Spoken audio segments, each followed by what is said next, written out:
Hey everyone, welcome back to the Performance Marketing Minds podcast, brought to you by Outbrain Direct Response. I'm your host, Joe Addona, and today I've got my guy Eric Schechter, the co-founder at GiddyUp, joining the show. In this episode, Eric shares his journey that led to founding GiddyUp with a group of his buddies and eventually evolving the full scope of the business through the acquisition of Grommet. We talk about the importance of trust in e-commerce and business leadership, how to leverage storytelling to elevate branding, and identifying the key metrics that drive success in our crazy industry. Eric always answers the call when I need him, and we've built a ton of mutual respect for each other over the years, so I'm so grateful he was willing to hop on the podcast to chat. Without further ado, let's jump into my conversation with Eric Schechter. Enjoy the episode.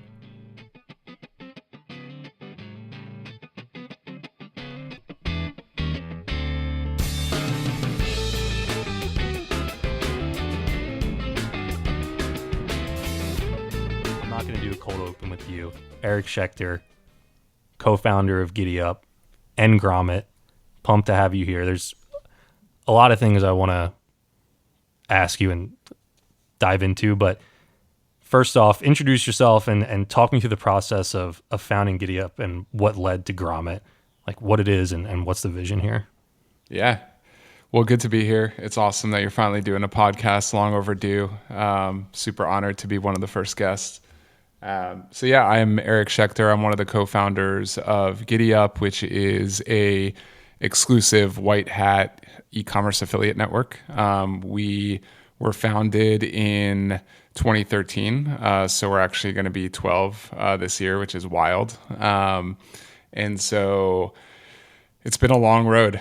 So we basically started back in the day. I got some experience in the affiliate industry right out of school for the most part, and I got a job at a network, and it was one of the coolest experiences of my life in the beginning because it was my first time kind of like joining a very fast-growing startup. This was during the financial crisis where every company was like, falling apart, let alone unlike this one company that was the fifth fastest growing company in the country at the time and filled with young, hungry employees and a super awesome team, young founder, and just crushing it. And so I got to learn about this amazing performance only model where brands would come in and only pay for sales. And then on the other side, you have these marketers that are spending their own money on advertising, driving traffic, and also only getting paid for the sales that they drive. And I just love that because everything I knew before was like the whole agency model still, where people were paying agencies a lot of money to do advertising or run their marketing. And I always hated that model. And I saw a lot of my friends get ripped off by that model. So this new affiliate thing was awesome. Until I pretty much found out that the majority of the brands of the products on the network were, kind of low quality, and the advertising practices were a little suspect back then. It was definitely much more of the Wild West. So you can imagine like fake celebrity endorsements and all these other, free trials and all that. So as soon as I kind of like got wind of what was going on there, I just realized obviously it wasn't for me, and I kind of tipped my hat and bounced out and went to the corporate world. But I always just had in the back of my head how amazing this model was, and decided that this model needs to be available for fast growing startups that have products that are adding value to people's lives. And so basically teamed up with one of the guys I worked with at that network, as well as two other guys that I had crossed paths with during my career. And we started off, and first conference we went to, we tried to pitch a bunch of affiliates and they all laughed at us, saying regular products and doing things white hat would never work. But every single product, like the first 10, just hit after hit after hit. And we were able to grow extremely quickly. And so, to this day, we are 100% performance only company. We have 3 different parts of our business. So we have the affiliate network side, which is exclusive. So basically working with unique, innovative products from real D2C brands. and connecting them with some of the biggest paid media affiliates in the world on a performance only model. We have an agency that builds out everything a brand needs to profitably acquire customers online. So, landing pages, advertorials, video ads, strategy, pricing and promotion. We don't charge a dime for any of that stuff. We invest our own time and money and only get paid for the sales that we drive. And then we have the tech platform side, which is basically a full e-commerce platform, everything from funnel builder all the way to the checkout. And so, we've had a lot of success. We've worked with a lot of amazing partners. Just got word, we just hit over $2 billion in sales. And this is all from never taking a dollar from anybody other than when we've actually driven a result for them, which is something I'm super proud of. And so, one of the challenges, because we invest our own money and we're pretty exclusive, is that we had to say no to a lot of the brands that wanted to work with us, unfortunately, right? So like when you only have so much time and so much money, we were only able to launch about 40 new offers, I would say, a year, where we're spending, 30 grand of our own time and money building out the strategies and the funnels, et cetera. We'd have to say no to everybody else. And so we always knew that we needed a path to kind of like have this what we call a grow and graduate model, which is like, what if we didn't have to say no to everybody and we could just say not yet? And we could find a way where, companies that weren't necessarily at the point where we felt comfortable investing in them, we could prove them out in a model where it was much lower risk for us, less time intensive for them, and based on the results, we could sort of graduate them up to our premium sort of model. And so we always had that strategy in our playbook as we focused on building the core business. And, one day I was scrolling on LinkedIn and I saw that this company, the Grommet, was going out of business. And so the Grommet's been around since 2008.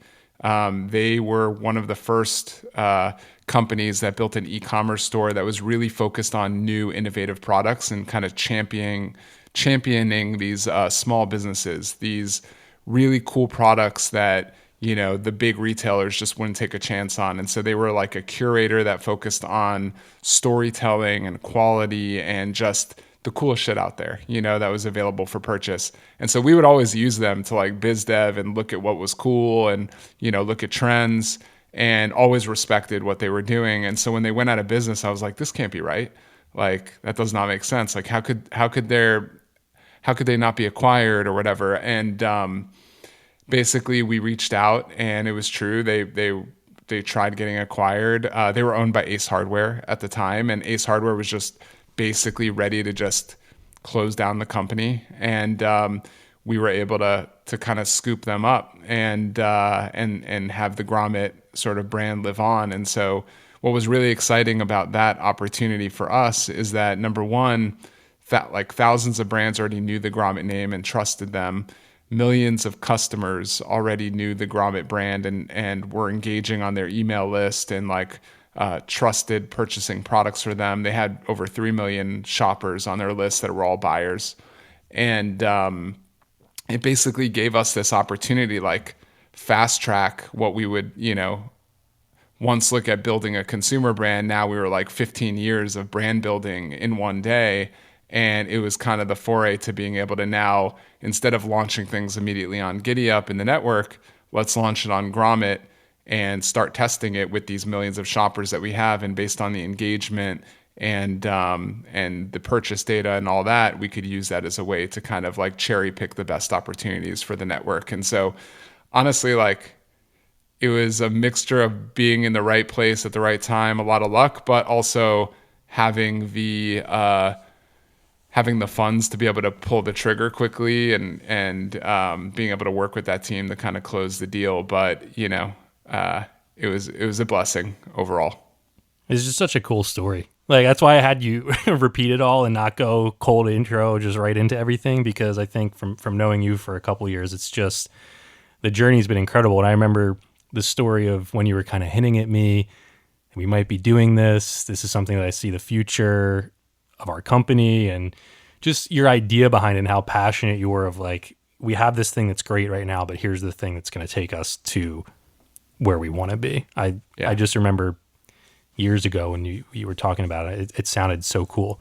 And it's music to the ears of advertising networks like ours, of somebody that's committed to doing it the right way, not taking the shortcuts, not ripping off consumers, even letting consumers, like on the Grommet platform, letting them vote for what they see value in. And you guys are getting all this signal, so it helps you, but it's also allowing that customer to play a part in their journey, right? And rank things based on how much they want it, which is the most gamified. Like, everyone talks about gamification and ways to make your platform this way, and you guys just did it. And I'm sure it was a ton of work. You can just do it, but such a cool journey.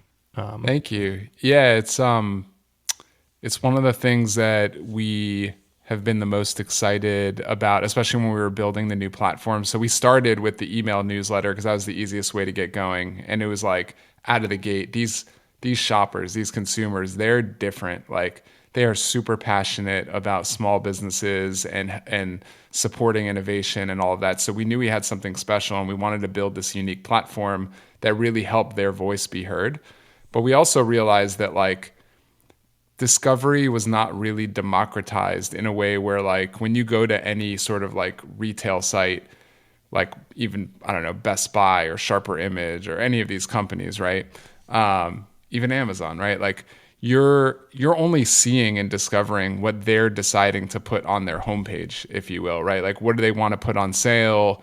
You know, what are they trying to get rid of in regards to inventory or whatever else, right? And so a lot of the times, really cool, unique products kind of get lost in the shuffle. And so, you know, we quickly realized that we wanted to find a way to help, like, level the playing field so the best products get discovered and the best products win.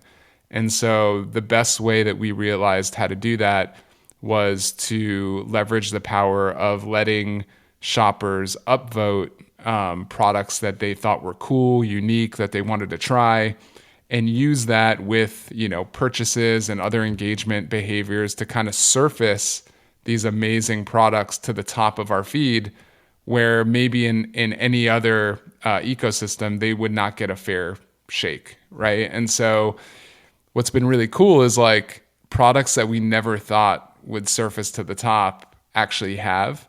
And it's one of those things we say a lot of, which is like, you can come on a Grommet. We don't decide who gets visibility or not, right? We put it all in the power of our shoppers. And so that's been just a really awesome thing because, you know, so often brands are limited in terms of them being discovered by either, like, their marketing knowledge or how much ad budget that they have, but they can't really go to a place where, if their product is cool and people really resonate with the story and it really solves a problem in a unique and differentiated way, it can actually, you know, get like blown up and seen by millions of people and get thousands of orders and all of that. And so that's been really awesome. And I think our shoppers have really enjoyed having sort of a lever to help some of their favorite products get more visibility as well, without always just having to buy more, right? This kind of gives them a cool way to participate,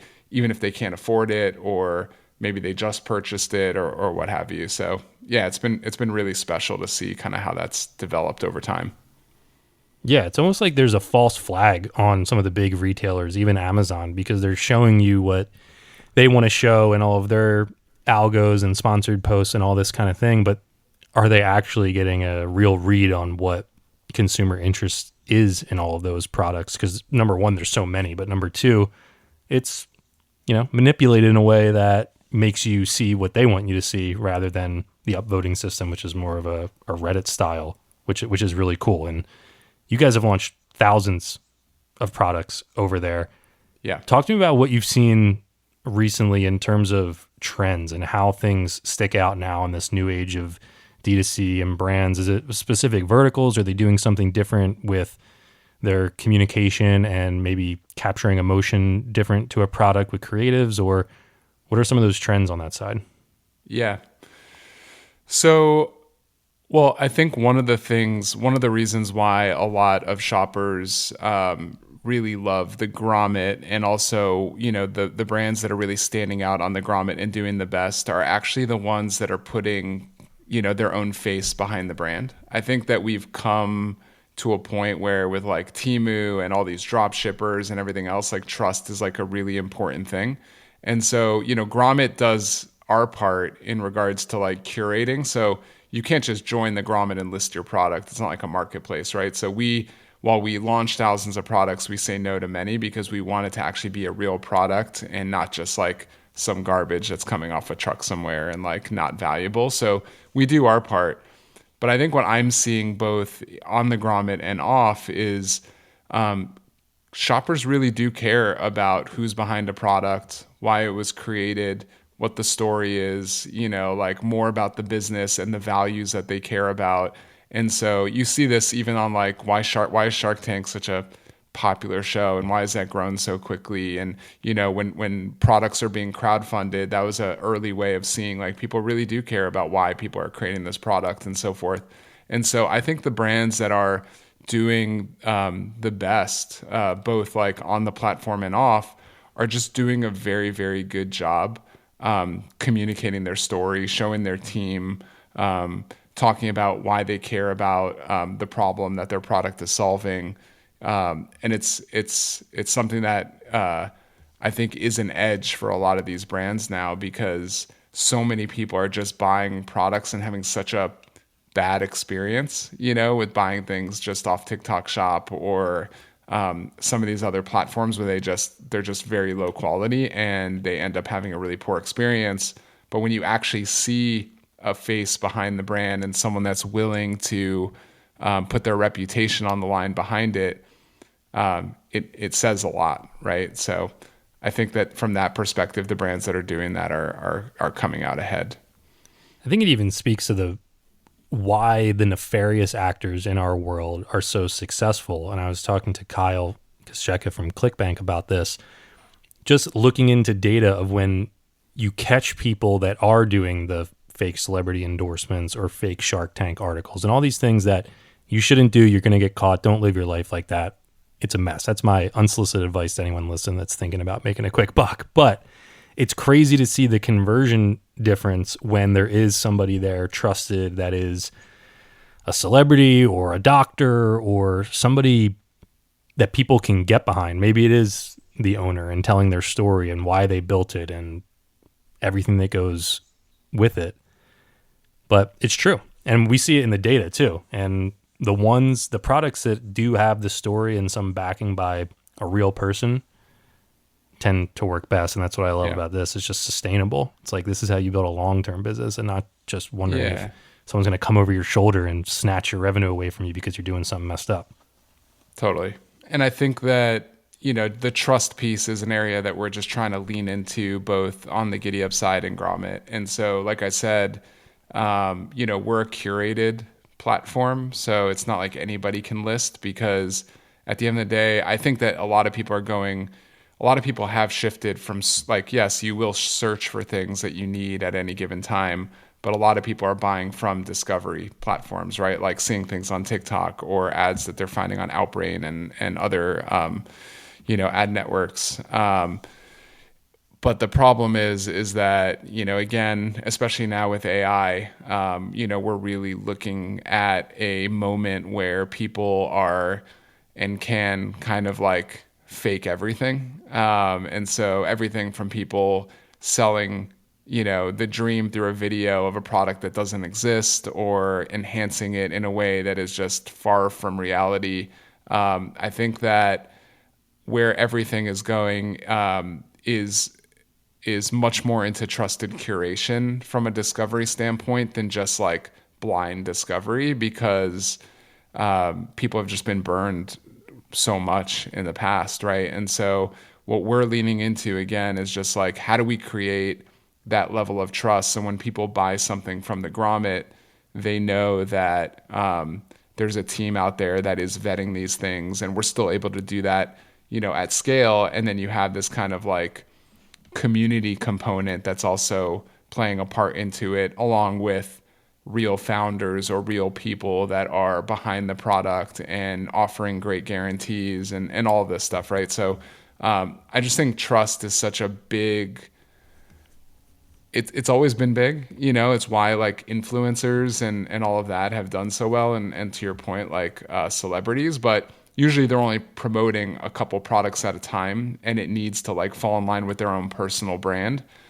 But I don't think we've seen sort of like a very effective, scalable curator that is putting the community first, both of like the brands that, it allows inside of its ecosystem, and the shoppers that are trusting an overarching company to at least like, not like reject every brand that like is new and innovative and maybe not the best version that it could be because it's tackling something in a new way, but like, is it a real company? Is the product legit? Is it solving a good problem? And if someone just doesn't like it, will that brand actually take care of the customer and offer them a refund or a return, and all of these like simple things that unfortunately just don't happen anymore. And so that is another big trend that we're seeing, and especially because, like I said, AI is just exacerbating this thing where like now I'm sure you've seen it, is just like people can create products out of fake air. There's like a lot of scams going on the internet right now of like people advertising fake products and never shipping them, right? Like, so I just think from our perspective, yes, we could make a lot more money on GiddyUp and Grommet if we just were down to sell anything, and we're down to kind of like oversell through our marketing in terms of what a product does or what it looks like or whatever. We're just not willing to do that. And I think that not only is that, just based on our own sort of like integrity as a company, but I just think it's a smart business move. If you want to be around for a long time and you want to build something really valuable, the more you can build trust with an audience and create that kind of community, the more sustainable you're going to be. Yeah. I love it. I had a question halfway through there, but you kind of answered it even more halfway through. Like, what other metrics are you guys looking at, and not just conversion rate and typical KPIs? And when something's listed on the Grommet, what makes you decide bringing it up to say, okay, we're actually going to bring you guys into our premium ecosystem now. We're going to dive in and really help you. And it's not just the upvotes. It's not just the cart size and conversion rates and all that stuff, but it really is more of a trust economy. Yeah. So we are number one, both on Grommet and GiddyUp. It may not seem real or scalable, but we receive and touch every product before it goes live on the platform, because we want to be that, again, trusted source. And how can you really trust or say you trust something, or you're willing to put your reputation on a product if you don't ever actually see it or use it or touch it, feel it, whatever, right? So we do that no matter what, especially if we're going to bring it to GiddyUp, because we know our reach on GiddyUp is going to be like 100x just because it's all through paid media. But we definitely want to do it for our own community on the Grommet. And then we're talking to customers all the time. We kind of do things similar to Meta, or what they used to do, which is like surveying customers 30, 60 days after purchase and asking what their experience was like. Was the product what they expected? Did it seem, was there anything that felt misleading, or, a handful of questions just to better understand the quality side of things. Obviously reviews, and I think that's been the main thing, right? So yes, the performance is one of the most important things, because without conversion rate and AOV, like nothing is sustainable from just clear,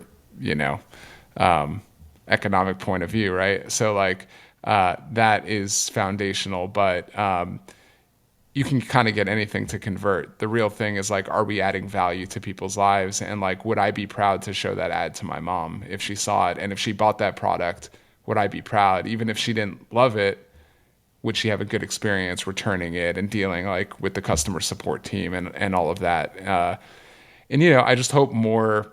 I know it'll never go all the way, because unfortunately it's just too easy to make money by misleading and selling low cost, low quality products. But it was really cool because we were in Barcelona recently at the affiliate takeover event, which is completely white hat, and it was just such a special feeling of seeing there are actually thousands and thousands of people, marketers and brands that do want to grow the industry in the right way, selling quality products, marketing honestly, and I think we're actually making a lot of big moves here. So it was pretty inspiring to be a part of. Our team loved it. They said it was the best conference they've been to in years because there's so much dilution at Vegas and at the traditional Barcelona affiliate world. And in New York, it's just a mess. And there are people that come up because we've had booths there, and the amount of questions I've got asked about crypto ads and adult ads and how can I run this and get it approved on your network, and even to the point where people have booths that are selling accounts on different networks. It's like, how do we get this far? How do we allow this?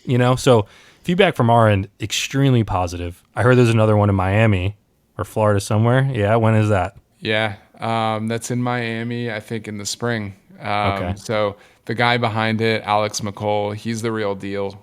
We've been partners with him for a long time, on the GiddyUp side, and, an amazing media buyer, equally amazing human, has always done things the right way. And, kudos to him, man. I know you guys have thrown events, but like from never doing an event to throwing 1,000-person event, like you're really putting yourself on the line there, and him and the team crushed it. And he's doing something really special. We're really proud to be a part of it. That's awesome. The people you surround yourself with are great. Everyone on your team that I meet and get to hang out with is just a joy to talk to and spend time with.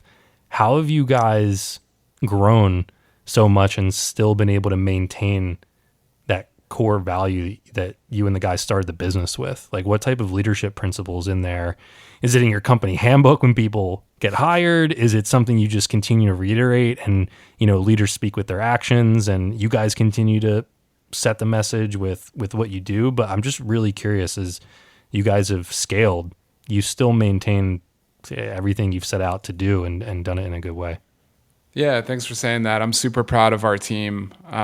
We have some really, really incredible people, not just from a talent perspective, but just high integrity, good character. And ultimately we're always just looking for people that we want to be around, I think is kind of one of those like intangibles. Like, do we enjoy actually being around this person and talking to this person and so forth? But I think, so like some of the things that come to mind, even to today, a founder is interviewing every single candidate that comes into the company. And so, we're not like even hundreds of people now. We've kind of kept it tight. So not only do we interview everyone so that we make sure that they're kind of like meeting our quality principles and like all the things that are important to us on the leadership side, but we do keep it tight. So like we've always been quality over quantity. So even on like, I think I just wrote a post about this recently, like on the AM side, the affiliate manager side, like we, unlike other networks, we don't just hire people out of college and just like throw them to the wolves and hope that they, we'll see which ones survive and maybe 1 out of 12 and the rest get fired, right? And like, it's just kind of a numbers game, which can work for some networks. But we just, again, we really value like the experience of our affiliates, and we want to make sure that we're not wasting their time. And we're also very exclusive on the affiliate side, so we don't have newbie beginners. So I think focusing on quality people, experienced people that love this idea of like extreme ownership. None of us on the leadership level are micromanagers, like far from it. And so usually what we're trying to do is get people who know what they're doing to come in and own their area and give them kind of the rope to go prove to us what they can do. And we're here for guidance, and we're here for support. And I think it's just a very supportive group of people. So like when they come in, they have a lot of people excited to help them sort of succeed. I think we also, we've never kind of called GiddyUp a family. I've always hated that kind of reference. Like, it's like, you're not my family. Like, I have a family I'm going to go home to. But what I do think we are is a sports team. And I've always liked that analogy because at the end of the day, like, we're here to win. We're here to, we say, not just win championships, but build a dynasty. And we're a performance-only company, right? And so I think that when you're very focused on finding people that want to win, that are very performance focused, that are incentivized through performance. And then you're also like on the other side, very focused on character, integrity, treating people well. You just find that those unicorn type of employees that can come in and make a difference, right away. I would also say like we just hired a new AM, right? A new affiliate manager. We literally went through 90 interviews. Wow. 90. The guy who's hiring is a freaking beast. And we found the most incredible candidates, out there, and landed on someone that is a beast, right? And so you can't be afraid to do the work, right? So at the end of the day, you could be lazy, throw up an application and be like, yeah, this person's good enough. Like, let's bring them in. But we just want people that are going to be here for a very long time. Like the majority of the people on our leadership team are going on like year 8, 9, even 10, So I think that's really been it. I think it's just like get the people in, and then also just a culture of holding people accountable, right? So like similar to a sports team, if someone's not, pulling their weight, I don't want to have to go in as a founder and do it. It's like, hey, who are the captains on your team? Who are the people that have been here a long time that know how it's supposed to work? Like, you go and talk to this guy and help him, get on track. Or, hey, you just kind of self-select out. I think that's the other piece, is like, you probably have not met the people that have self-selected out, because if you're on the team and you're not like we say, like one of us, like you're going to get uncomfortable pretty quick, and you're usually going to bounce. So, yeah. I use the team and sports analogies all the time. Maybe because I'm a huge sports fan, played Division I lacrosse, no big deal.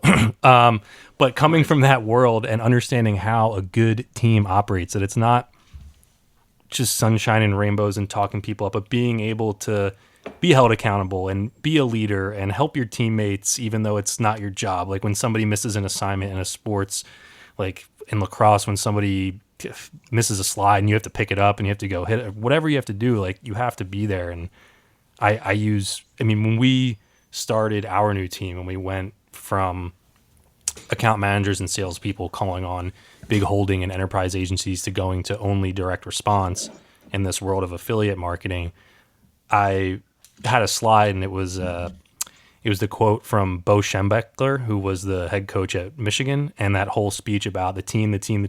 And it's very, for sports fans, they like it and they get it, and it's maybe a little bit rough around the edges and like all this stuff, like why do I, care about winning this game? But it makes a lot of sense. Like I use the same analogies often, because what we say too is that me being the leader is like the coach, but the captains are your team leads, the people that manage the players that are more in the day-to-day and help with our clients and all those kind of things. But the most important person in this whole situation are team leads. Like they have to be the ones to carry the flag, help people through the hard times, hold people accountable, tell the coach when things need to be changed. And yes, my job's important, but the coach can be replaced. And it's something that it's important, but it's not the most important thing. It's those captains of the team and the team leads that manage people. Are really important. Yeah, they're the heart of the team, right? And so they can talk to those people in a way that I think is just much more effective than the owner or the coach coming in and sort of doing that. I also think like the other sports analogy that we've, talked about recently is also just the idea of having like a system, and then there's like a playbook, and like people kind of come in and they learn how you operate and work, and there's like a clear understanding. Because I feel like without those things, like you just throw 12 people on a field and they're just confused and they're all running like their own version of the play. And can you win that way? Sometimes, but it's much more inconsistent and it's much more chaotic. And so we've really focused on a lot more in the last few years of like, hey, what is our system? How do we operate? What are our philosophies? What are our principles? How do we act when we're on the field? Like, what do we do to win? What are we not willing to do to win? And then what are our plays? So like, even if it comes down to a tactic, it's like, hey, AOV's down, but conversion rate's up. Let's run this play. What does this look like? Or, hey, we're running into an issue with the brand that's dealing with this. Hopefully we have a play for that. If we don't, we're going to create a play, we're going to test it, and then we're going to put it in the playbook. And so, whenever you're bringing on a star player, sometimes they want to come in and they just want to get on the field and start playing and scoring, which obviously you want them to do as an organization as well. But at the same time, we want to bring in high IQ people that can learn our system, learn the playbook, and do it the right way so that they can mesh with everyone, because that's how you really build a championship team, is like you have a lot of really strong A players, people that are killers in every aspect of their role, but they know how to work together and they know what's expected of them. And then I think the other piece, which is really important from a performance only perspective, is are they getting the stats and the data to tell them if they're doing a good job or not a good job? And what kind of stats can you give them to also improve, right? So if you're a basketball player, it's like you need to look at what your player rating is at the end of the game. Did you have a positive or a negative impact when you were on the court, right? What was how many assists did you have? How many rebounds did you have, and so forth? Without that, and looking at your trends over time, it's it would be weird to expect someone to get better if they don't have access to that. But I've realized how many companies actually can't provide that to their team, which is challenging. And then the other thing that we've been very focused on that has helped is looking at aggregate data. So similarly to I was saying this to someone the other day, is you throw a basketball player, a star player on the court, and you need him to score, let's just say 25 points a game, right? You're going to look at all the data and you're like, in order to do that, you need to put up 60 shots, 60 high quality shots to get 25 points a game. That's just what the data is saying, right? So now he knows that when he goes in to a game, it's his mission to find what those 60 high quality shots look like every single night, because that's what's going to give him the biggest chance to be successful. So in our world, it's okay, if you're on the CRO team and we know that you need to find wins on the experiment side, we know that you need to launch 3 new experiments, high quality experiments every week to get this type of result and to contribute this amount of margin to the company, which ultimately comes back to your own pocket as well, because you're incentivized that way. And so it's been really fun to kind of look at all this data and say, man, there are some real cool trends here. And now we can actually support our players and our team with not just relevant data, but actionable data that will help them improve as an individual, help the team, and then obviously help the company. So that's been really fun to kind of nerd out on lately. Oh, I want to nerd out with you on sports for a little bit longer. Man, I really want to mention the 2017 Philadelphia Eagles and how big of a team they were and how awesome that was when Carson Wentz went down. But I will say that the analytical side of things to help the team, when I led sales, we did a really big project with over 100 global sales reps. And some people think it's a little bit of a micromanaging thing, but it wasn't. We took a look at all the data that we can access for different sales reps across the country. We looked at how many outbounds were going out every week. We looked at the length of those messages. We looked at the subject line length. We looked at how many meetings and opportunities and how all of that compared to revenue. And we essentially looked at the top 3 or 4 sales reps in the entire company and what they were doing differently than everyone else. Right. And we provided these heat maps for every single sales rep to say, look, this is what it takes to be successful, and here's how you fall in this. If the top score is 100, you're at a 75 on reach out. You're actually keeping your subject lines from 1 to 3 words, which are exactly what they're supposed to be. The people with run-on subject lines of 5, they have a 30% less open rate. You also need to be sending these messages to people, whether it's on LinkedIn, email, or text, between 4 and 7 p.m. at their local time, because that's when they're really interested in opening it up.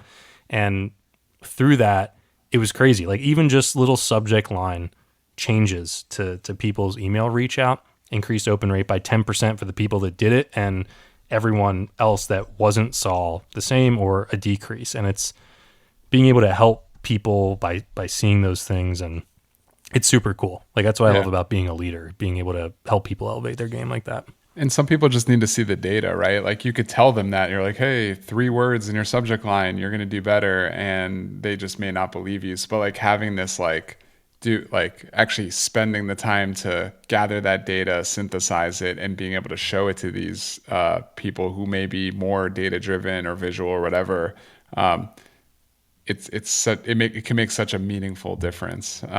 That's super cool that you guys did that. That's like along the same lines again of like what we've been very focused on, and I've come to find is like, yeah, it's very uncommon. Obviously capturing data and pulling insights like that out is not easy unless you have systems that are set up. And I do think that based on what you said, like some people may, I think, come in the beginning and like, why do you need me to either capture all this information, or why are you watching everything I'm doing kind of in this way?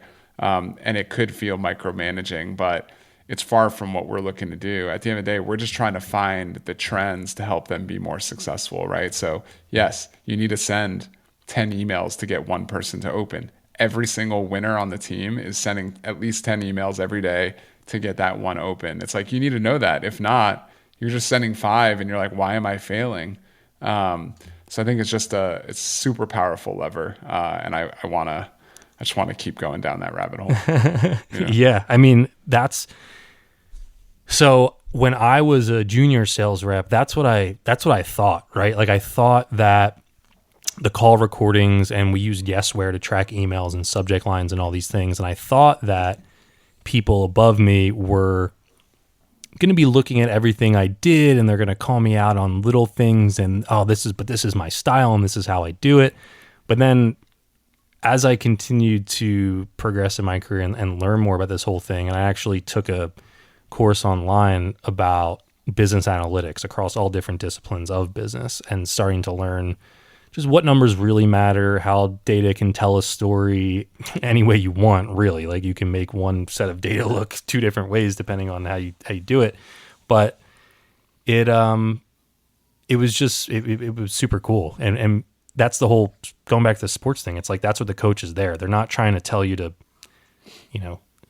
cut your hair, don't throw this particular, check or do something.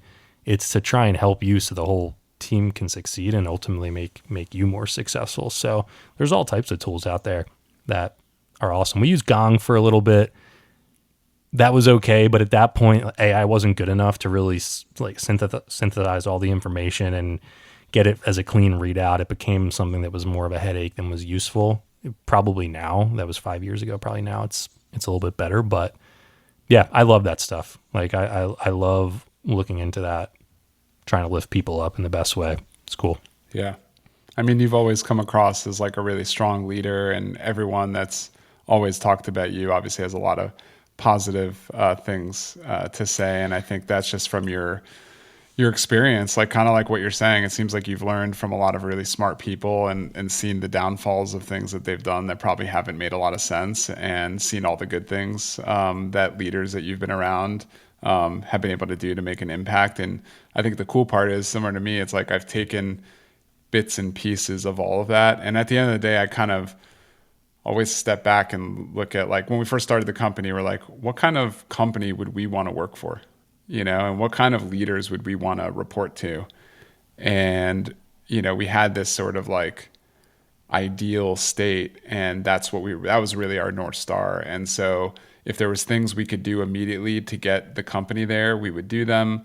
If there was things that I knew that I wanted to be as a leader, but I didn't have the capacity to do that yet, whether it was the experience or like the education or what have you, like, okay, that's the thing I'm going to work on this year. Like, how do I just get better every single day towards one thing? And so by the end of the year, I've now have this new skill set, and I can kind of be more of the leader that I aspire to be.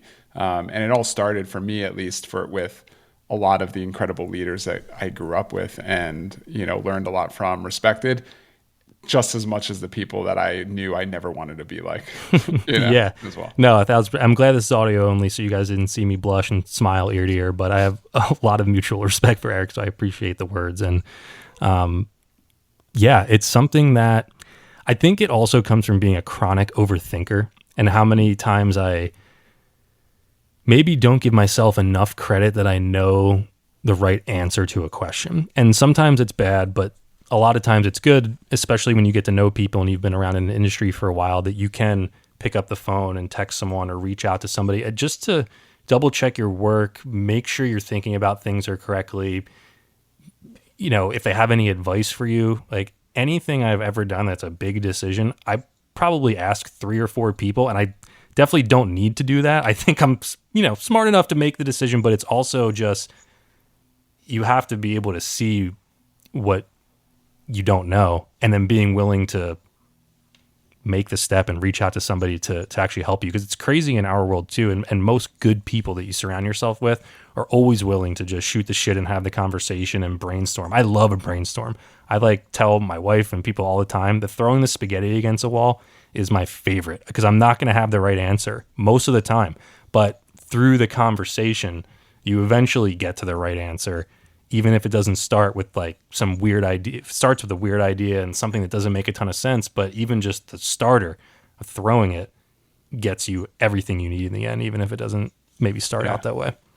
Yeah, no, I completely agree. I love collaborative thinking with people, and I think that one of the hacks there as well is not having, or just putting your ego in check and not being so tied to your own ideas. So we've also tried to kind of facilitate that with people. Is an idea is just an idea, right? So even if you've thought of it, it doesn't mean it's yours. It's it's an idea in the ether. And when you don't consider it yours and you have this emotional attachment to an idea, then you can kind of let that simmer in the space. And maybe it's a good idea, maybe it's not.